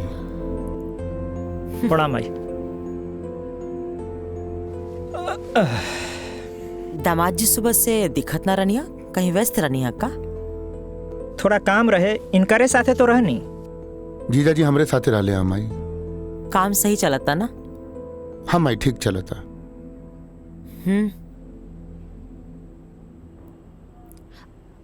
सुनी ना देवर जी। हाँ भाभी। जीजा जी के रवा लोगन से कुछ बात करे के रहल हा। हम कहाँ कुछ कहनी है। हाँ, कहत रहनी है कि सिनेमा। जीजा जी, रवा तो कोनो बिजनेस की बात करत रहनी है ना? हाँ हाँ, याद पड़। हम चाहत रहनी है कि हम बिजनेस शुरू करल चाहत रहनी है। बाकी यहाँ ना, जौनपुर में अपने जिला। ये तो बहुत अच्छा बात बा माई। बढ़िया बात बना, लेकिन एकरा खातिर तो धन चाहिए। तई में परेशानी का बा? टिकट हम बना देता नहीं, अब फाइनेंस का व्यवस्था माई कर दी। वाह, ससुराल होके तो ऐसा। सासू माँ तो साक्षात लक्ष्मी है। दामाद जी, रवा के नहीं लागत कि रवा आजकल मेढक नियर ढेर फुदकता नहीं? माई, जीजा जी अपना जिला जौनपुर में व्यापार करे के प्लान कैले बड़े। राम बेटा, इकोल इनका बस का बात नहीं है। वो जैसे बाना उनके ओसी ही रहता।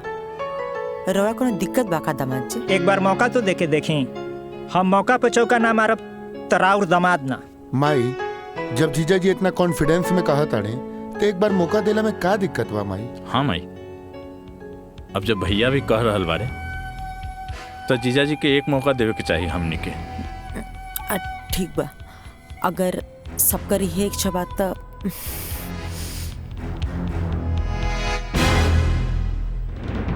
जिया जी हमरा टिकट बना देता नहीं। ला खाली हम अकेले थोड़े जाई। अब बिजनेस बा तो नया नया बिजनेस शुरू करब तो हिसाब बखरा खातिर कोई तो चाहे न। साथ में मंदाकिनी जी हैं तो काम आसान हो जाए। अरे हाँ जीजा जी तो एकदम ठीक तक कह रहल बाड़े। अब देखी ना सासू माँ ससुर जी के गैला के बाद ये पूरा हवेली के खानदान के बिजनेस अकेले संभरले बानी।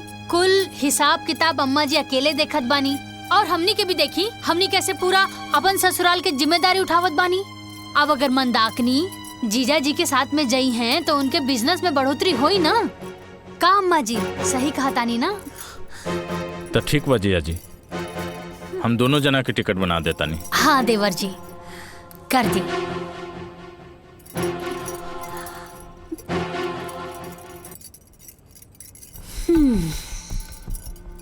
ली जीजा जी, टिकट तो बन गई।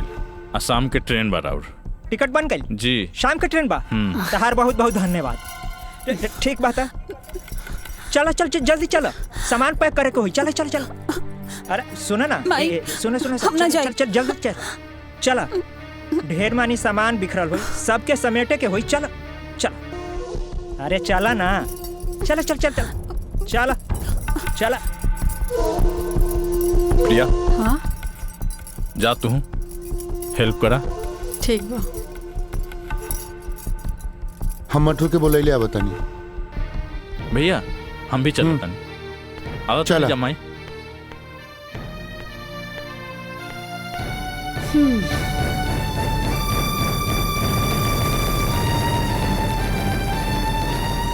तो के कर खामियाजा भुगते पड़ी लड़की। भोगी तो अब रहुआ सासू माँ, और देखत रही कैसे एक एक करके सब केहू के रहुआ से दूर कर दे।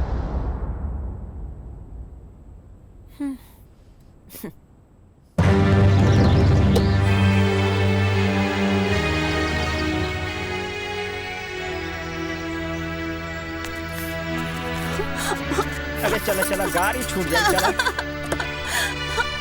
चलो, बैठो बैठो बैठो।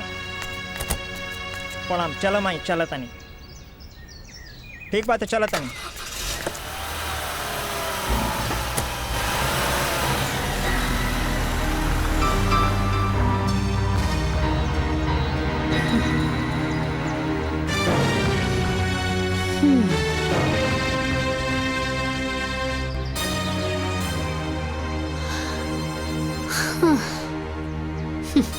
ए मटरू, रुको रुको रुको रुको।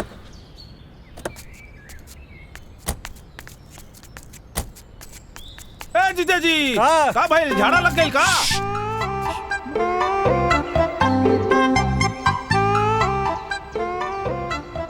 हे भगवान, हमरा ससुरारी के रास्ता के मुंह ना देखे के पड़े। हे भगवान, हमरा इस सास के दोबारा मुंह ना देखे के पड़े। हे भगवान, यहाँ के सारा अनौती पनौती सब यहीं रह जाओ। एक सेकंड हो गई हो गई। सबसे बड़का पनौती के तो लेके जाता रहा। कहाँ? अब हमरा का मालूम कहाँ ले जाता रहा? चलो चलो चलो, चलो ट्रेन छूट जाई महाराज। चलो चल चल चल चल चलो।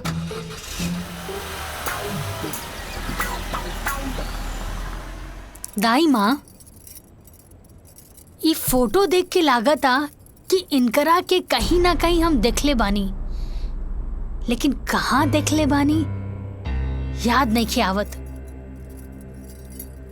देखले तो बानी कहीं ना कहीं। याद करके बतावा दुल्हीन, कहाँ देख लू?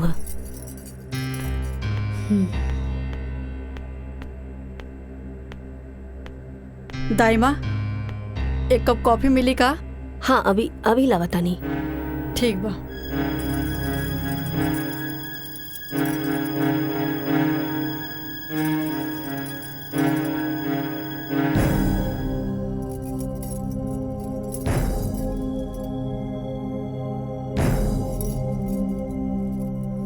दाई माँ, हाँ कॉफी बनावे में कितना टाइम लगा था? बस हो गई, अब ये लागता नहीं। पता न कहाँ से सब उठ के आ जाला।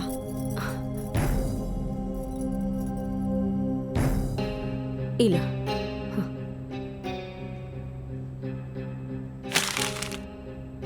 इतना टाइम लागेला कॉफी बनावे में?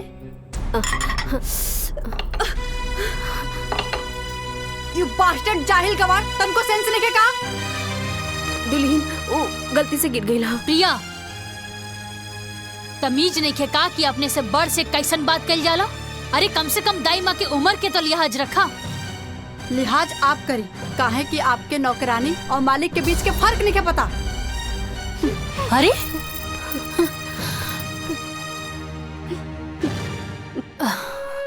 दाई माँ, दाई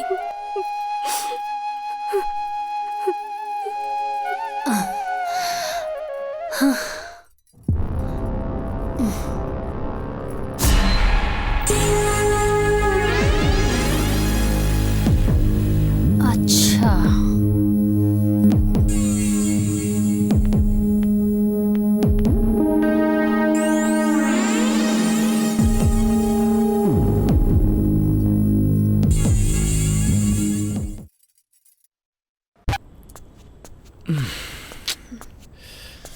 अरे वाह, का बात बा, आज तो कुछ ज्यादा ही सुंदर लगा तारू। का भइल? प्रिया चलो हमके टॉवेल दे, नहाए के पड़ी, बहुत देर चुनचुना था। जा जाके अपन भौजी से मांग ला। अब भौजी कहाँ से आ गई? प्रिया हमके तो कबो कबो लागत था ना कि तू हमार पहले वाली प्रिया हो ही ना। शादी के बाद एकदम बदल गई लू। अरे चलो भाई टॉवेल दा, देह नोचता। देह नोचे चाहे माथा, गवार वाला काम करे में बड़ा मजा आवेला ना। गवार मजदूर के साथ रहत रहत तू मजदूर हो गल बड़ा। अगर मजदूरी करे करला तो इतना काहे पढ़ला लिखला? प्रिया अपना जवान के लगाम दा। का गलत बोलता नहीं, मजदूर के मजदूरे बोलम ना। प्रिया वो हमार भाई हा। भाई है तो का गवार हा? प्रिया लक्ष्मण,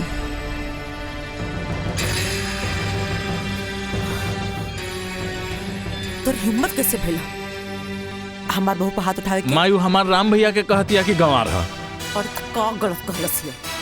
अरे पढ़ल लिखल पड़े तो मालिक का काम करू। माई लेकिन वो तो भैया के शोभा देता ना। तो ठीक बा, जिंदगी भर ओकर नौकरी करू, हाँ ओही का संपत्ति पर गुलाम बन के जी। माई तू का कहता रू? हम सही कहता। अरे तोर बाबूजी मरे से पहले अपन सारा संपत्ति वो राम का नाम पे कके चल गए ना। अब अगर ओकर मर्जी हुई तो ओमा से तो के 2 टुकड़ा दे दे, बाकी अब तक वो संभव नहीं है। काहे कि ओकर आपन वारिस आवेला बाटे। आपका जब मेहरारू भी है ना, उन ओमा से 2 कौड़ी भी तो के ना दी। अरे बेटा, हम तोर माई है, जौन कहता नहीं तोर भलाई खातिर कहता नहीं, तू समझ। माई हमके कुछ समझ नहीं के आवत। माई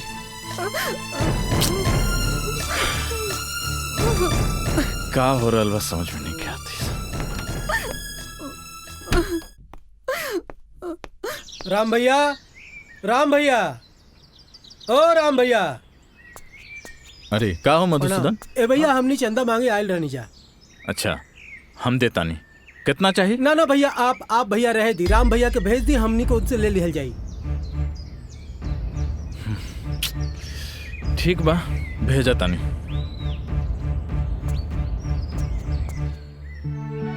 देखा राम भैया आ गए। भैया का भइल मधुसूदन? भैया हमने मंदिर में पूजा अर्चना खातिर चंदा मांगे आयल बानी।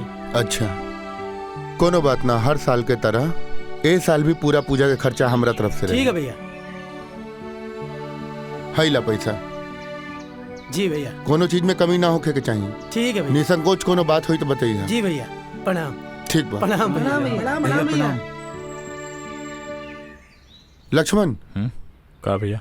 नाश्ता कैला है? हो गई। हाँ मटरू भाई, थोड़ा बाहर जाता नहीं काम से, तू खेते पे जाके पानी पटा ली है। भैया आपन काम ना खुद ही करे के चाहिए। ऐसे भी हमके अभी बहुत काम बा अपन प्रोजेक्ट पे। आई पढ़ाई लिखाई हम खेती गृहस्थी करे खातिर नेखे कहीं ध्यान रखिया। आदमी अधिक पढ़ला लिखला के बाद थोड़ा सा डिस्टर्ब हो जाला का। चुप छोट भाई बा चल। हाँ चला।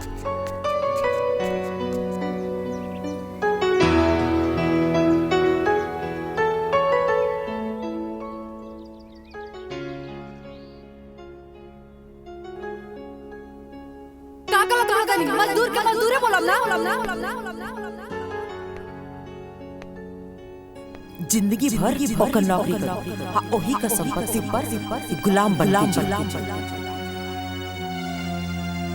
हम सही अरे तोर बाप मरे से पहले अपन सारा संपत्ति वो राम का नाम पे करके चल गया। अब अगर ओकर मर्जी हो तो उमा से के दू टुकड़ा दे और खाली फोने में बात करता बका मैं मिले के मन ना करेला। तार भैया का जन्मदिन भी आवे वाला, हो सके तो समय निकाल के आ जाइए। अगर मजदूरी करे तो इतना काहे पढ़ला लिखला।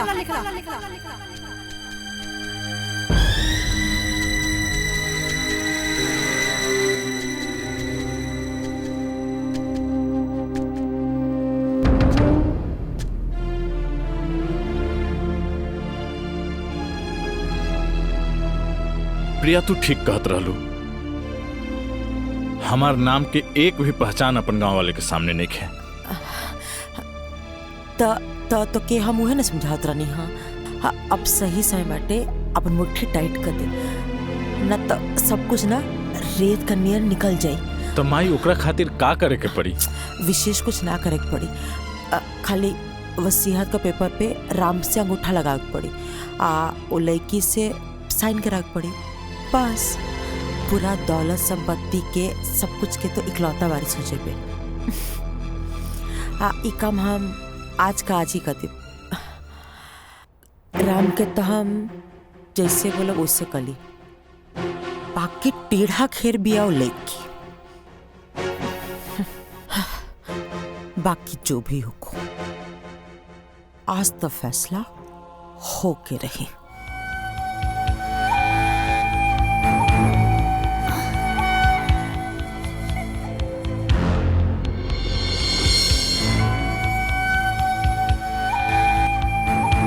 देवर जी,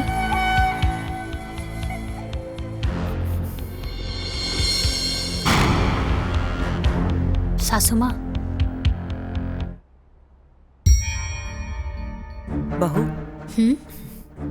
सवेरे मंदिर गए रहलू, सास का दिया बाती कर तड़ू, बहुत शुभ घड़ी बाटे। तनी हमार छोट काम कर दो, हाई पेपर साइन कर दो। सासू माँ कौना चीज के पेपर बाई?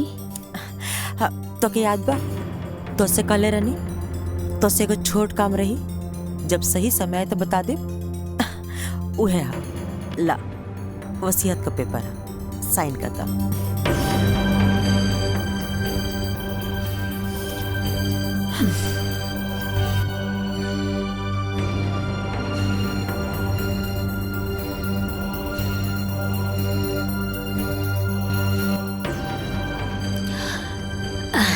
ब्रह्मा विष्णु महेश भी कही है ना सासू माँ, तब वो जाकर हम पेपर पे साइन ना करब। भाभी कर दी साइन। अच्छा एकर मतलब कि सब लोग एक हो गए बाड़ा, कोनो दिक्कत नहीं के। रउआ सब लोग मिल के भी ना हमरा सामने कुछ नहीं के। और सासू माँ, जब रउआ हमरा से हारे लगनी तापन पतो और बेटा से मदद लेवे लगनी। अरे रउआ के कुछ ता शर्म करे के चाहत रहे। हाँ इतना प्यारा देवर जी के मन में भी रउआ जहर घोल के रख देनी। अरे छी बार भाभी, अगर एक शब्द भी और हमार माई के खिलाफ निकलल तो हमरा से बुरा कोई न हुई। हाँ हटी देवर जी हटी। भैया अब समय आ गइल बा, हुकुम के इक्का के।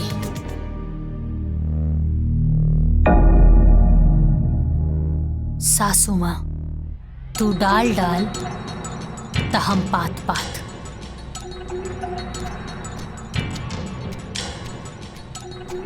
प्रणाम माई। खुश रहो। राम। हाँ माई। माई कहाँ बेटा? ठीक बा। कैसन रहा दिन? सब अच्छा रहे माई। बिजली ना रहे तो सिंचाई ना हो पाएगा। कल हम करवा दे। कोनो बात ना। राम जी माई। से कुछ मांगब तो अपने माई की देबा। माई सब तो तोरे बा, का चाही तारा के? आज तक तू हमरा से कुछो नहीं के मंगलू। कुछ चाही नहीं, बस ये पेपर पर तारा अंगूठा चाहिए।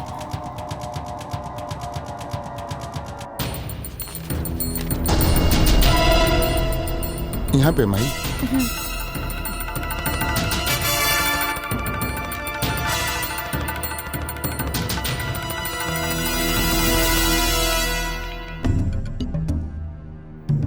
बस बस कहत रहे बेटा कि अगर साची के बोल के भी साइन करवा दे तो अच्छा रहे। ठीक बा माई, हम करवा देता नहीं। साची, साची जी यहाँ आवा। आवतानी।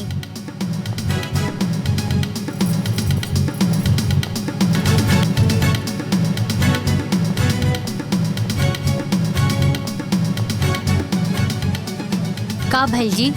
साची है पेपर पर साइन कर दा। रउआ क देनी का? हाँ हम अंगूठा लगा देनी है। रउआ भी ना इतना सीधा बानी। ए लेकी हमरा के ज्यादा टाइम नहीं है, चुपचाप जल्दी से साइन कर। सासू माँ रउआ गलत जगह प्रयास करतानी। हम कहनी ना कि हम ई पेपर पे साइन नइखे करब और कबो ना करब। साची जिद मत करा, साइन कर दा। रउआ के पता भी बा कि का बा? अरे वसीहत के पेपर बाई। ए लेकी ते चुपचाप साइन कर बिक्की। हाजी तोर सुहाग के मिटा के रखती। अगर रउआ के मारे के बा ना तो हमरा के मारी। तो के मार का करब? तो क्या तोर बच्चा के ते घर में नौकर बना के रखो। माई ई तू का कहा ताड़ू? उहे जौन तू सुनत बोल चुपचाप अपन मेहरारू का कि साइन करो पेपर पर। साची साइन कर देना। माई के काहे गुस्सा देवा बता? बाजी देखत क्या बनी? गोली चला दी। ना माई, गोली चलावे के बात ना भइल देखो सौतेला भाई पे इतना बोधा है, काहे दिखाओ दिन बाजी गोली चला दी। सौतेला? तहार दिमाग खराब हो गेल बा? ये सब का बोला तारू? प्रिया सही कर दिया। ई राम तो हर सौतेला भाई हो। माजी गोली चलाई। ना माई, ना माई, माई ना। माई ए जी, माई का कइलू? ए जी, ई का हो गइल? अरे दाइमा। अरे ये तारा के मत कैसे भाई भाई पर हाथ उठावे। दाइमा। माई का भइल? ए बेटे माफ कर दे भाई। ये बच्चा भाई के नहीं के पता भाई का कइले बा। अरे 9 महीना माई कोख में रख के अपना खून के दूध बना के पिया बेली, तब बेटा दुनिया देखे के लायक बनेला। ए माई ई का कर देलू माई? अरे एक बार हमरा बोल के तो देख तू। तोरा के सब बत्ती चाहत रहे ना, हम अपन जान निकाल के तोरा कदमों में डाल दे। भैया भैया भैया बेटा बेटा राम भैया आखिरकार तू हमरे बेटा के मार देले। माई ए खातिर ब्याह के लाइन लड़ी तारा। माई का कर देलू माई? कोने जन्म का बदला ले तारू तू हमसे। लेके चले अस्पताल लेके चले। भैया राम लेके चले। राम जल्दी जल्दी जल्दी।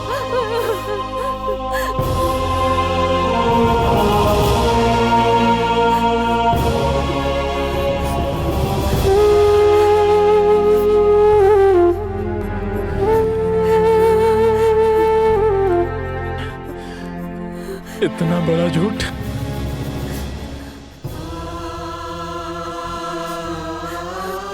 हमके तो तू कहले रहलू हमार बाबूजी ना मारे।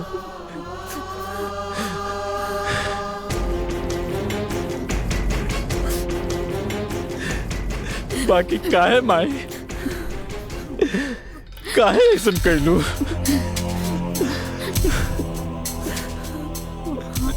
ना ना चाहिए हमके धन संपत्ति, घर दुआर।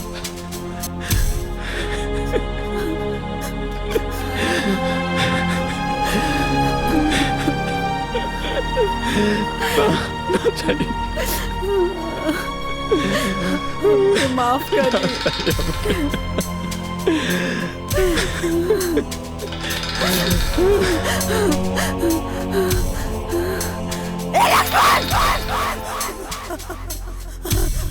लक्ष्मण!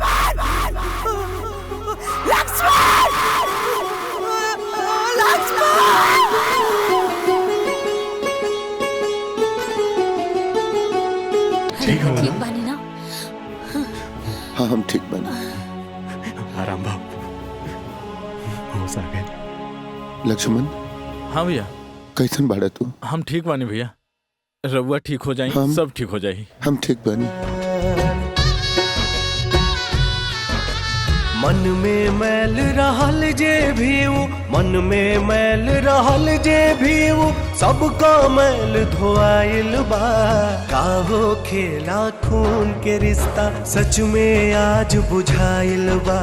काहो खेला खून के रिश्ता सच में आज बुझाइल बा। हर आँख में लोर भराइल बा, हर आँख में लोर भराइल बा, हर आँख में लोर भराइल बा, हर आँख में लोर भराइल बा।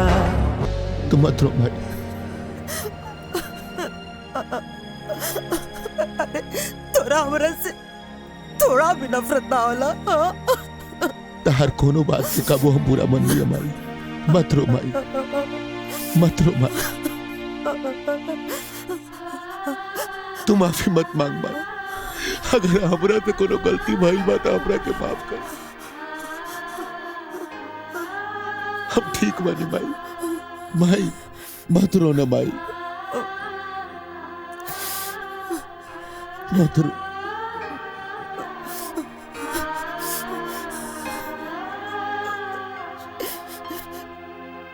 ठाकुर साहब रवा भी हमके माफ कर दी। अरे अरे हम लोभ में आके ना अपन फर्ज भुला गए रहनी। हमार परिवार हमके लौटा दी, हमार परिवार हमके लौटा दी ठाकुर साहब। देवकी, सुबह के भूलल अगर शाम के घर आ जाए तो ओकरा भूलल ना कहल जाला। देवकी, गलती हमार है। अगर हम ताके सौतेली ना कहती तो तू सौतेला व्यवहार ना कर तू। लक्ष्मण, माई के चुप करावा। माई तू चुप हो जा।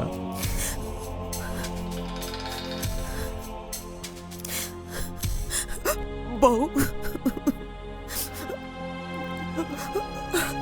हम सबसे बड़ तो हार गुनाहगार बनी। अरे तू तो हमारा घर का लक्ष्मी रहलू, लेकिन हम तोरा संगे कितना गलत कही, कितना गलत।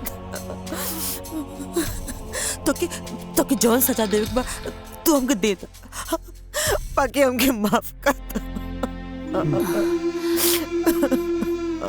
माई माई, रउआ के प्राश्चित कैला के कौनो जरूरत नहीं खे। राउर एक एक आंसू ई बात के गवाही देता कि रउआ निश्चल बानी। और माई कहल जाला ना कि अंत भला त सब भला। और सासू माँ, अब सॉरी माई, अब कौनो शर्त वर्त तो नहीं खे ना?